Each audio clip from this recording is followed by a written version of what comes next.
مرحبا رمضان.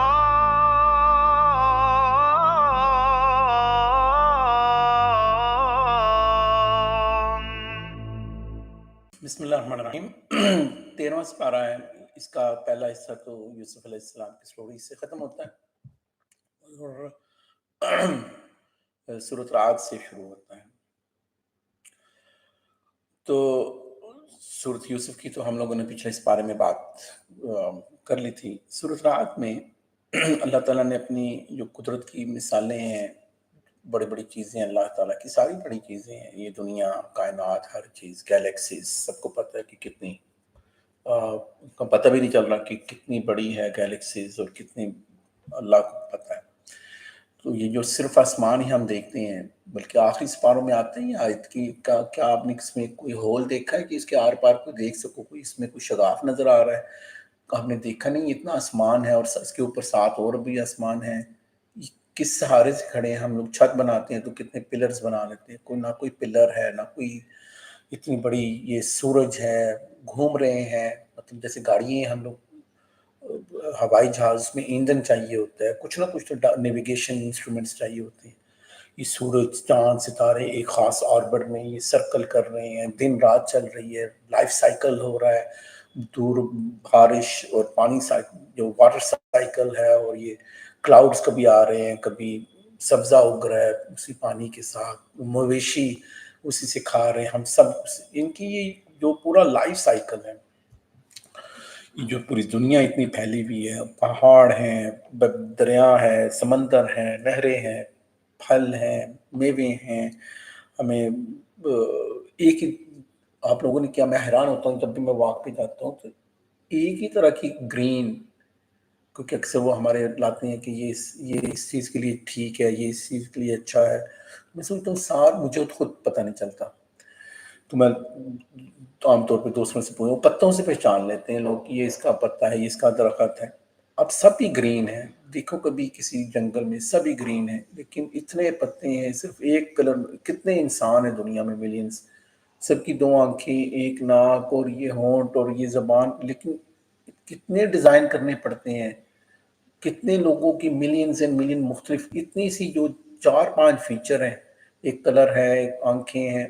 تو اس کو کتنا چینج اللہ نے، کتنے ملینز میں، بلینز میں وہ چینج آپ کو نظر آتی ہیں. اسی طرح پتے ہیں، ہے تو گرین پتا، لیکن کتنی اس کی ورائٹی نظر آتی ہے. اتنی قدرت ہے. ایک ہی پودا ہے، اس میں سے میٹھا آ رہا ہے، اس میں سے یہ میٹھا نہیں، یہ پھینک دو. کھجور کا آپ نے دیکھا ہوگا، 2 پھل ہیں، ایک ہی گارڈن میں ہے، ایک کا ذائقہ ہے، ایک کا وہ کہتے ہیں گاربیج ہے. کہ کیا مطلب اللہ تعالیٰ کا. اور پھر ہم لوگ، اور معدنیات کا آپ کو پتہ ہے، یہ جو بھی جنگیں ہوئی، ابھی یہ جو ریسنٹلی ڈونلڈ ٹرمپ نے، اس نے کیا کہا ان کو، یوکرین والوں کو، کہ ہم لوگوں نے اتنا وہ پیسہ خرچ کیا ہے تم لوگوں کے اوپر، ابھی جو جتنی 500 پتہ نہیں بلین کی، وہ ہمیں اپنی معدنیات دو. افغانستان میں کتنی معدنیات ہیں پہاڑوں کے اندر. بندہ کہتا ہے صرف یہ نہیں کہ سبزی ہی ملتا ہے، پورا عربستان، مڈل ایسٹ، پچھلے 60-70 سال میں انہوں نے کتنا پیسہ بنایا صرف اپنے وہ ذخائر کے، اور تیل کے اور گیس کے، کتنے امیر بن گئے. تو اس زمین میں کتنے خزانے ہیں، کیا کیا اللہ تعالیٰ کا. پھر بھی ہم لوگ تو یہ اللہ اپنے یہ چیزیں جب بتاتا ہے تو پھر انسان کو یہ سمجھانے کی کر رہا ہے کہ آپ لوگ یہ کیوں نہیں کانٹمپلیٹ کرتے، تدبر کرتے کہ یہ تھوڑے دنوں کے بعد آپ لوگوں کے پاس یا جنت کا آپشن ہے یا جہنم کا. اور اس کی مثال اللہ تعالیٰ نے دیتے ہیں کہ جیسے جو ایک ورڈ بھی ویسے اس یہاں دھاتوں کو پگھلانے کے بارے میں، لیکن یہاں پہ ایک میں ورڈ بھی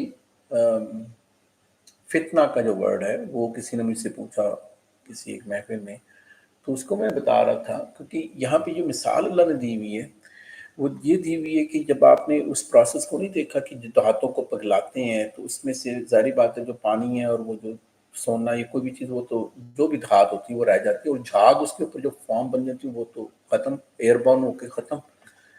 تو یہ جو پروسیس ہے، یہ انسانوں کا جو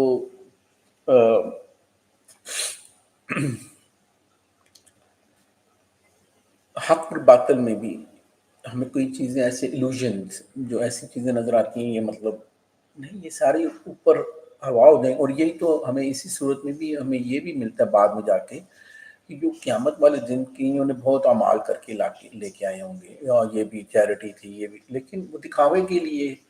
میں نے آپ لوگوں کو حدیث نہیں سنا دی ہوئی کہ 3 بندوں سے جہاں سے جہنم کی جو ریسیپینٹ ہوں گے سب سے پہلے داخل کیے جائیں گے، ان میں سے 100 کالڈ ایک شہید، ایک عالم اور قاری، اور ایک صدقہ کرنے والا، کیونکہ انہوں نے خلوص نیت سے نہیں کیا ہوگا، اپنی شوشا کے لیے کیا ہوگا. تو اللہ کا جو عذاب شروع ہوگا انہیں تینوں سے شروع ہوگا. تو ایسے اعمال جو بہت زیادہ کر دیے ہیں، لیکن وہ خلوص نیت اللہ کی رضا کے لیے نہیں تھے، وہ اپنے بس چکروں میں تھا، یا پیسہ کمانا تھا مقصد، یا پھر اپنی شہرت چاہنا تھا مقصد، یا پھر اس طرح کا، تو اس کا کیا فائدہ ہوگا؟ تو نقصان ہے. تو وہ اڑ جائے گا ہوا میں. اللہ تعالیٰ کا جو نظام ہے، اس کا جو اسکیل ہے، اس میں وزن کا حساب ہو، کوانٹٹی کا حساب نہیں ہے، کوالٹی کا ہے. مطلب مجھے اردو میں نہیں کہنا آ رہا، اس میں یہ نہیں ہے کہ کتنے زیادہ ہیں، یہ ہے کہ کتنے مخلص عمل ہیں اور کتنے بھاری ہیں. کہیں ایک عمل بھی اتنا بھاری اللہ کے ہاں، اللہ کا اسکیل جو ہے وہ اللہ کو پتہ ہے. تو یہ جو مثال جو دی گئی ہے کہ یہ جو دھات کے بارے میں، اور وہ جو میں نے آپ کو چیز سکھانی تھی کہ جو ورڈ تھا فتنے کے بارے میں، کہ ظاہری بات ہے کہ اولاد اور گھر والے وہ فتنہ اللہ تعالیٰ نے کہا ہوا ہے قرآن میں. تو وہ فتنے کا مطلب ایک تو یہی فتنہ جو آپ لوگ سمجھتے ہو، ٹھیک ہے نا، یا کیونکہ اس سے ملتی جلتا الفاظ یہ بھی تو آتے ہیں نا اللہ تعالیٰ کے، فتنہ تو اکبر من القتل. تو فتنہ ہے کیا؟ کہ یہ قتل سے بھی زیادہ بری چیز ہے فتنہ. ہاں ایک چیز تو جو آپ سمجھتے ہو، لیکن اصل میں اگر ہم اس کو روٹ لنگوسٹکلی تھوڑا سا اس کو سمجھیں گے تو پھر ہمیں یہ پتہ چلے گا کہ یہ ہے لفظ فاتانون. اصل میں یہ ہے اس پروسیس کو جو سونے کو پگھلا کے اس کو خالص اس میں سے سونا نکالا جاتا ہے، باقی دھاتیں علیحدہ ہو جائیں، تو اس پروسیس کو کہتے ہیں یہ، تاکہ جب انسان کو آزمائشوں سے گزارا جاتا ہے یہ ساری چیزیں، تو کوئی اس میں پاس ہو جاتے ہیں. تو وہ جو بیسکلی میں آپ کو ایک سائیڈ نوٹس میں وہ چیز بتا رہا تھا.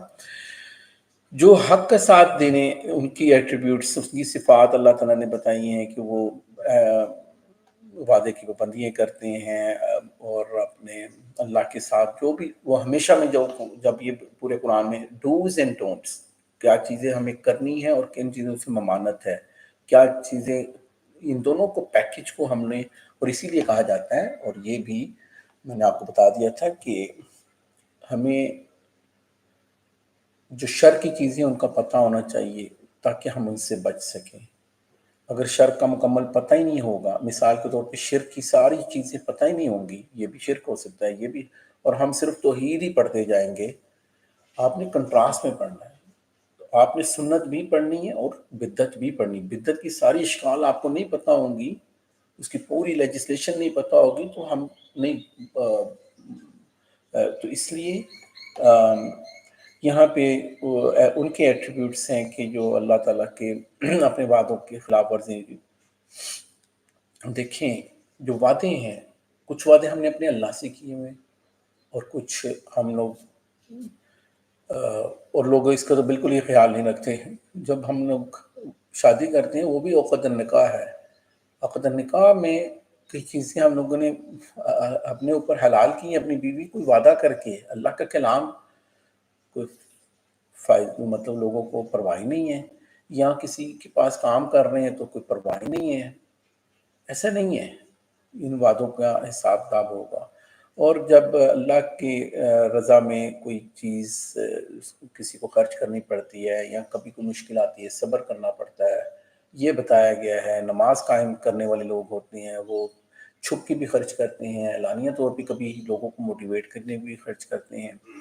تو یہ سارے وہ لوگ ہیں جو اپنے والدین اور بچوں کے ساتھ بڑی جنتوں میں رہیں گے۔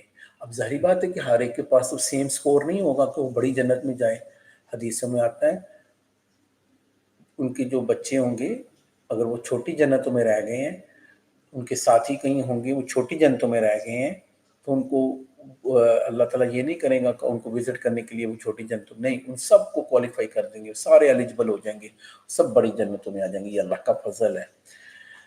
اور یہ سب سے اسی صورت میں جو میری ون آف دی فیوریٹ آیا ہے، الا بذکر اللہ تطمئن القلوب، کیا اللہ کے ذکر اطمینان قلب نہیں دیتا؟ اور ذکر کا سب کو پتہ ہے، ہر لا الہ الا اللہ کہنا سب سے افضل ذکر ہے، قرآن بھی ذکر ہے، تسبیحات ہے، تحمید کرنا، ہر چیز ساری اذکار میں ہے۔ صبح شام کے اذکار تو خیر ضرور پڑھنی چاہیے۔ اور پھر وہ معجزے والی بات آ جاتی ہے۔ سورۃ مائدہ میں بھی دیکھا، قرآن میں، اور رسولوں کے اوپر، ہر ایک کے اوپر، اللہ کے نبی صلی اللہ علیہ وسلم کے اوپر بھی یہی مطلب الزام لگانے کی کوشش ہے، میں بھی کوئی معجزہ دکھائیں، فرشتے اتر رہے ہیں، یا کوئی امیر لوگوں کے اوپر قرآن کیوں نہیں اترا، معجزے دکھاؤ، معجزے دکھاؤ بس۔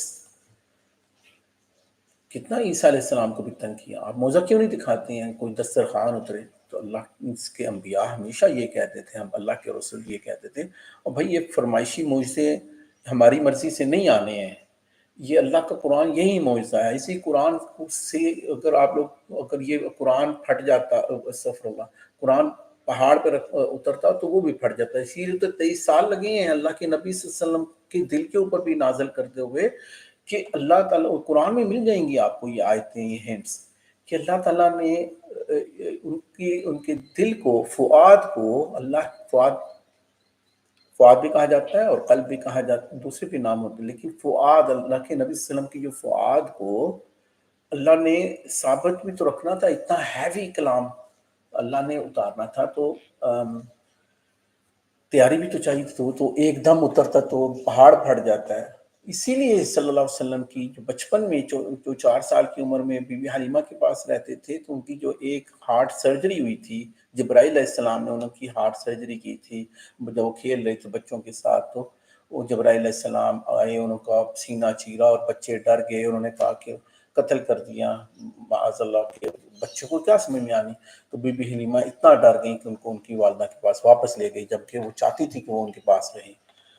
تو اللہ جانتا ہے کہ ان کی صلی اللہ علیہ وسلم کے اوپر، ان کے ہارٹ کے اوپر تو یہ قرآن اترا ہے، آپ کو پتہ ہے نا کہ یہ اللہ نے۔ اچھا، ایک اور چیز میں آپ کو بتاتا ہوں، ایک ہوتا ہے قول، ایک ہوتا ہے کلام، یہ اللہ کا کلام اللہ ہے، اللہ نے خود بتا دیا ہوا قرآن میں۔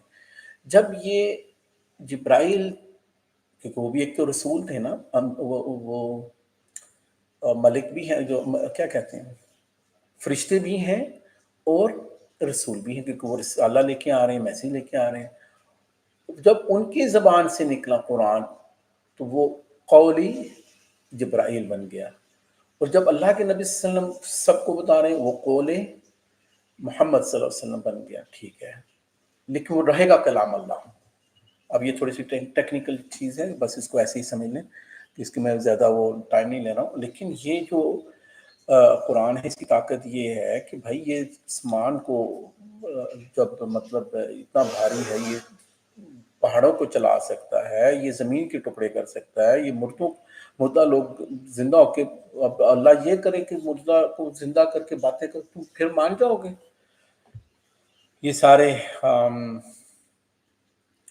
مستی کر رہے ہوتے تھے، ٹاؤنٹ کر رہے ہوتے تھے، جان بوجھ کے ستا رہے ہوتے تھے اب اللہ کے انبیاء کو۔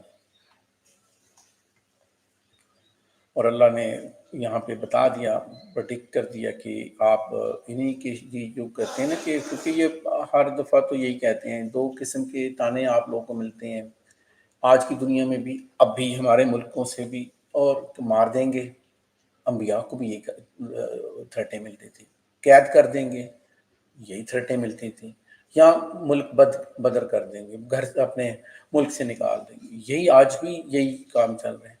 اللہ کے نبی صلی اللہ علیہ وسلم کو انہوں نے اللہ نے یہ بتایا کہ یہ اگر یہ کام کریں گے نا تو اللہ ان کو ان کے شہر سے نکالے گا۔ تو آپ نے دیکھ لیا اگلے 8 سال کے اندر فتح مکہ تو ہوا ہی ہوا، کئی ان میں جہنم رسید ہو گئے اور کئی عربیہ سے ہی باہر چلو کک آؤٹ کیا اللہ نے، دفع ہو جاؤ، تم اللہ کے رسولوں کو باہر نکالتے ہو، تمہیں اللہ باہر نکالے گا۔ 8 سال نہیں لگے تھے، سارا clean up, operation clean up اللہ کی طرف سے۔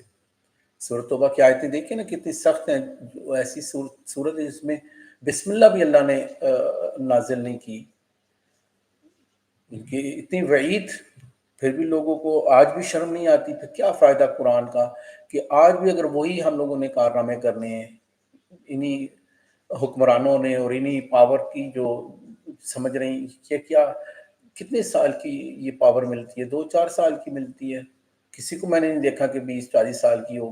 آج یہ جو ایجپٹ والے بھی جو صدر اور یہ کئی ایسی جگہوں پہ وہاں پہ 33 سال، بس اتنا ہی ہوتا ہے۔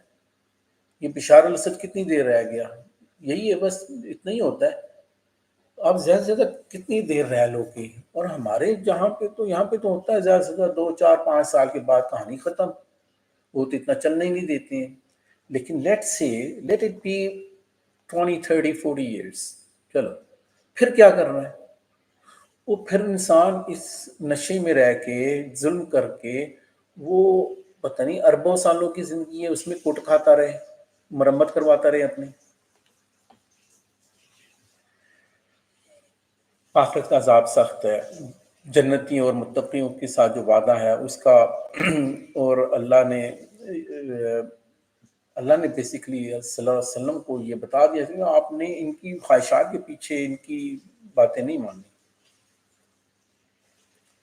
یہ جو فرمائشی معجزے دیکھ رہے ہیں تو یہ اللہ کہتے ہیں کہ آپ نہیں دیکھ رہے ہو کہ اسلام کو آلریڈی، کیونکہ عربیہ بھی آہستہ آہستہ اسلام گرو کر رہا تھا، جو ان کو پیرانویا ہو رہا تھا، جو اصل فکر لگی ہوئی تھی، اسلام تو بڑھے جا رہا تھا، بڑھے جا رہا تھا، بڑھے جا رہا تھا۔ مکے سے 30ویں سال کے بعد یہ بڑھنا شروع ہوا ہے، پھر ان کو باہر نکالنے کی پڑی ہوئی تھی، اسی لیے تو انہوں نے اٹیک کیا صلی اللہ علیہ وسلم کے اوپر، ان کو قتل کرنے کا منصوبہ۔ پھر ان کو یہ بھی سکون نہیں حاصل ہو رہا تھا کہ مدینے میں چلیں گے، لیکن ان کو وہ الرٹ رہتا تھا، اسی لیے تو یہ پھر بدر تو جب ہوئی ان کی تو آنکھیں کھل گئیں، یہ کیا ہو گیا۔ پھر انہوں نے ان کو کچلنے کے لیے جب احد کے اوپر گئے تو وہ بھی ٹھیک ہے، وقتی طور پہ ہمیں نقصان ہوا، لیکن ایسا تھوڑی ہے کہ وہ کوئی جیت کے آ گئے تھے، کوئی علاقے فتح کر لیے تھے۔ تو اگلے سال دوبارہ جب انہوں نے یہی نیت سے گئے خندق کے لیے، تو کیسے ان کی اللہ تعالیٰ نے ان کے جو سارے خیمے اور ہر چیز اکھاڑ پچھاڑ ہو گئی۔ پھر ان کی تو ایسی مرمت ہوئی جو فتح مکہ میں، تو پتہ چل گیا ان کو یہ رومن امپائر کے ساتھ لڑ رہے ہیں، یہ یہاں پہ جا رہے ہیں، ایسی دھاک بیٹھی ہے پورے عربیہ میں۔ سورۃ ابراہیم آتی ہے اس کے اسی سپارے میں، اور اس کی آیت نمبر 7 تو میں بول بول کے تھک گیا ہوں، دن میں 4 مطلب پتہ نہیں کتنی دفعہ بولتا ہوں، لَإِن شَكَرْتُمْ لَأَزِيدَنَّكُمْ، اگر آپ کو نعمتیں چاہیے تو آپ شکر ادا کرو، کیونکہ اللہ اسی آیت میں کہہ رہا ہے کہ اگر آپ ناشکری کرو گے نعمتوں کی، کھا بھی پی رہے ہو، مزے بھی مار رہے ہو۔ ابھی کل ہی میں یہ کہہ رہا تھا اپنے دوست سے، اب لوگوں کے پاس بل کا رونا رو رہے ہیں، تو بجلی کا بل نہیں ہے اور یہ نہیں ہے، ٹھیک ہے نہیں ہے، افسوس ہوتا ہے، اللہ سب کو دے، لیکن آج سے 50-100 سال پہلے بادشاہوں کے پاس بجلی نہیں تھی، بادشاہوں کے پاس یہ گھڑییں اور یہ ساری جو آپ کے پاس لگژریز ہیں، یہ ساری گاڑیاں، یہ پلینز، یہ شپس، ایسی تو بادشاہوں کے پاس بھی نہیں تھی۔ تو اگر ہماری کوئی چیزیں تھوڑی کم ہو گئی تو ہم یہ تھوڑی ہے کہ چیخو پکار شروع کر دیں گے۔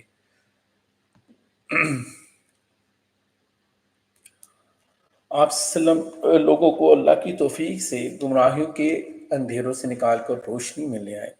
مطلب یہ تھا کہ ان کو بتاتے تھے، کہیں عربیہ میں ان کا وہ سٹینڈرڈ نہیں تھا ایجوکیشن کا، وہ اتنا انٹلیکٹ کا، تو اللہ کے نبی صلی اللہ علیہ وسلم نے ان کو بتایا اور تھرو قرآن ان کو الیبریٹ کیا کہ یہ ہے تمہارا۔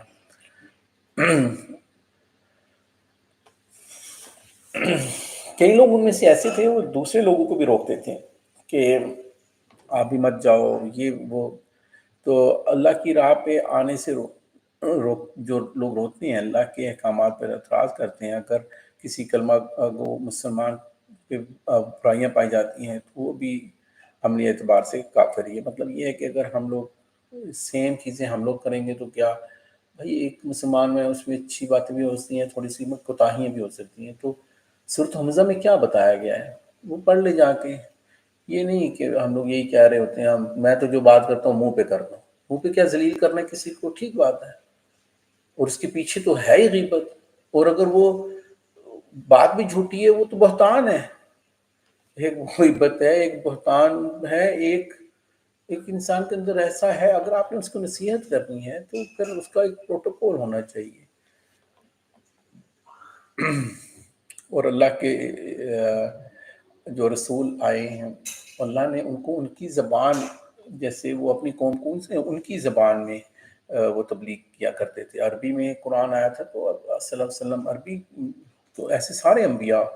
تو یہ بھی چیز اسی صورت میں بتائی گئی ہے.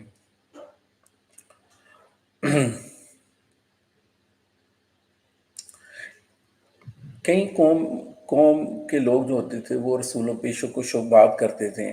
تو جو رسول تھے وہ کہتے تھے کہ تم شک و شک بات کرتے ہو، تم بات ہی نہیں مان رہے. تو جو معجزے کی بات، تو اللہ نے اتنی چیزیں بنائی ہیں، زمین و آسمان، یہ قرآن.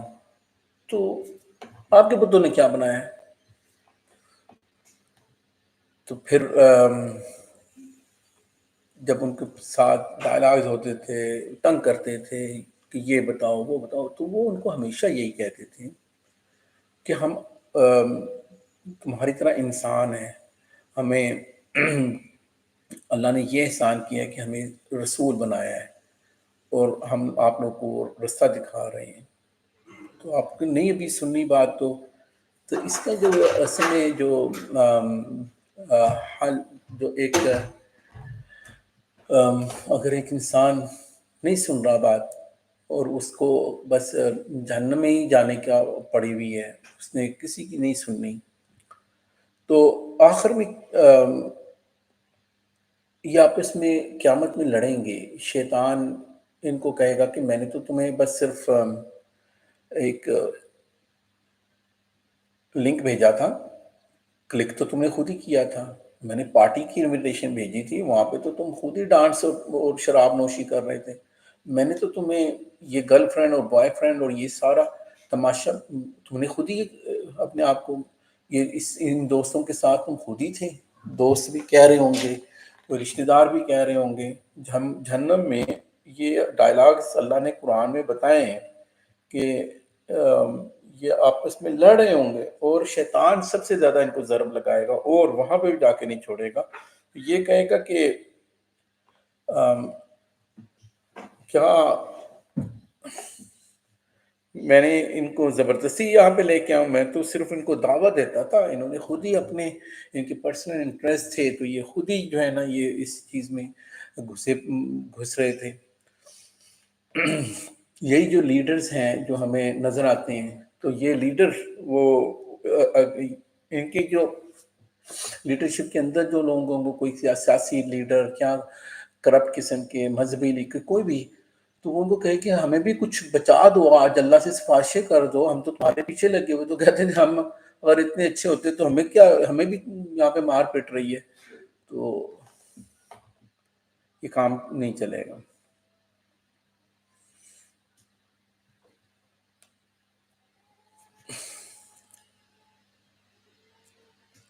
ایسی ایک مثال اسی طرح کی ملتی جلتی کی مثال ہے کہ جنت کی نعمت جو اچھے نظریے کی مثال وہ یہ ہے کہ ایک ایسا درخت، جو آپ نے بڑا درخت دیکھا ہوگا جو آسمان کو چھو رہا ہوتا ہے اور اتنا زمین میں، کہ ہمارے ادھر باہر بھی جو درخت لگے ہوئے ہیں بڑے بڑے، پھر وہ ویسے لگتے ہیں انسان اس کی بہبت آتی ہے اس کے نیچے کھڑے ہو کے. تو کہیں ایسے ہوتے ہیں آپ، میں یہ کبھی کبھی وہ کرتا ہوں، تو وہ اس کو جتنا مرضی پانی کھلاؤ پلاؤ جو مرضی کرو، اوپر اوپر سے وہ پودا بنتا ہے اور پھر ایک ہوا آتی ہے یوں کر کے بس ختم. تو یہ جو قیامت والے دن کہیں ایسے ہی چیزیں ہوں گی تو اللہ تعالیٰ ایسے ہی اڑا دے گا کہیں ہمال کو.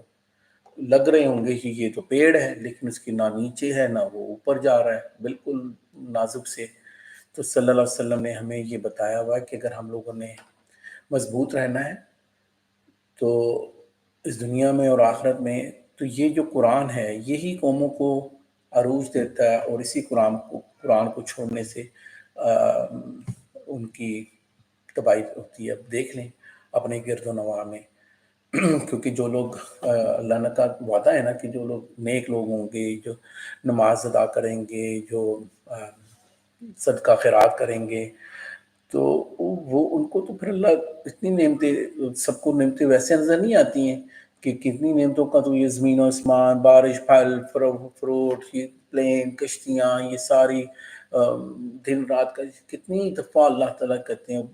اللہ پھر کہتے ہیں وَإِن تُعُدُّ نِعْمَةَ اللَّهِ لَا تَحْصُوهَا، کہ تم اس کے شمار بھی نہیں کر سکو گے اتنی نعمتیں. بلکہ اللہ کی نعمتیں ایک پانی ہے، جیسے کوئی ایک نعمت آپ دیکھ لیں. ایک انسان کی شادی نہ ہو، کتنا انسان پریشان ہو جاتا ہے. پانی نہ ملے کیا کرے. وہ ایک مشہور سی مثال ہے نا کہ ایک بادشاہ کو سمجھانے کے لیے کی ہوئی یا اصلی کی ہوئی اللہ عالم، لیکن بادشاہ کو کسی نے کہا نا کہ تمہاری اگر تمہیں میں پانی تیرا روک لوں تو تم مجھے پانی تمہیں کہیں سے نہ ملے تو تم مجھے اپنی سلطنت میں سے کتنا دو گے اس کو پانی کا ایک کپ خریدنے کے لیے. اس نے کہا میں تو اپنی آدھی سلطنت بھیج دوں گا، پانی تو چاہیے. کہتے اچھا اگر پانی تمہارے پاس ہو، اب وہ تمہارے پیٹ سے نہ نکلے تو پھر کیا تم دو گے اس کو پے آف کرنے کے لیے. اس نے کہا جو باقی سلطنت کا حصہ بھی دے دوں گا بھائی، پیشاب ہی انسان کا رک جائے تو میں کیسے زندہ رہوں گا، تو میں ساری چیزیں دے دوں گا. ایک چھوٹی سی چھوٹی نعمت، ایک آنکھ، آپ بیچ سکتے ہو اپنی آنکھ کو. یہ انگلیاں ہیں، یہ ہاتھ ہیں، مطلب اس کی قیمتیں. آپ ہوا جو ہم لوگ عام طور پہ یہ فری ہوا لے رہے ہیں، کئی لوگ آکسیجن لیتے ہیں، فری ہے، ہم سمجھتے ہیں اس کی کیا قیمت ہے. بڑی پریشیس چیزیں ہیں اللہ کی نعمتیں تو irreplaceable ہیں. ابراہیم علیہ السلام کی جب باتیں، کیونکہ ان کے نام پہ ہے تو ان کی ساری بایوگرافی اس میں آپ کو نظر آتی ہے. جیسے اور ابراہیم علیہ السلام کا، موسیٰ علیہ السلام کا، عیسیٰ علیہ السلام، یہ ایسے اللہ کے رسول ہیں کہ اکراس قرآن آپ کو جگہ جگہ یہ باتیں، کبھی ایک واقعہ، کبھی دوسرا واقعہ، کبھی تو کئی رسولوں کے تو واقعات بہت زیادہ ملتے. ہاں ایک ہی جو یوسف علیہ السلام کی مکمل سٹوری ایک ہی جگہ پہ کمپائل کی گئی ہے جو 12ویں اور 13ویں سپارے میں. تو یہ بتوں کی پوجا کرتے تھے، بلکہ دوسری جگہ پہ قرآن پہ آتا ہے کہ کہیں ستاروں کی پوجا کرتے تھے، کہیں سورج کی پوجا کرتے تھے، کوئی بتوں کی. تو توحید کس طریقے سے ابراہیم علیہ السلام نے ان کو بتائی. اور پھر جب ان کے بیٹے مسجد حرام کے پاس، تو پھر انہوں نے کعبہ تعمیر کیا اور اپنے بیٹے کے ساتھ مل کے پھر انہوں نے جو دعا کی تھی اپنے قرآن کی دعا، آپ سمجھتے ہیں کہ جتنے بھی انبیاء آئے، اسحاق علیہ السلام اور پھر ان کے سارے جتنے بھی بنی اسرائیل سے جتنے بھی انبیاء آئے ان کی سے آئے، اور دوسرے جو بیٹے تھے اسماعیل علیہ السلام ان سے ایک ہی رسول آئے، وہ صلی اللہ علیہ وسلم تھے. یہ سارے پھر اللہ کے ان کے بیسکلی آپ اس کو ایسے سمجھ لیں کہ یہ ابراہیم علیہ السلام کی ڈسینڈنٹس میں رہ گئی. اور روز قیامت میں اللہ ظالموں کے جرائم سے بتا رہا ہوگا کہ ان کے کس طرح وہ ڈر رہے ہوں گے، مر رہے ہوں گے، زنجیروں میں جکڑے ہوں گے، اور گندک کا لباس پہنایا جائے گا. آپ کو پتہ ہے میں ایک نارتھ امریکہ میں ایک مسجد میں تھا، وہ قاری صاحب یہ آیت بار بار پڑھ رہے ہیں اور اونچی اونچی آواز میں رو رہے ہیں، اور پوری مسجد رو رہی ہے صرف اس آیت کو کہ گندک کا لباس. بندہ سوچتا ہے یار یہ کیا مشکل ہے، اللہ بچائے ہم سب کو ایسی. تو اللہ تعالیٰ پورا وہاں پہ جو، اس لیے ہمیں یہاں پہ کچھ کرنا پڑے گا. السلام علیکم.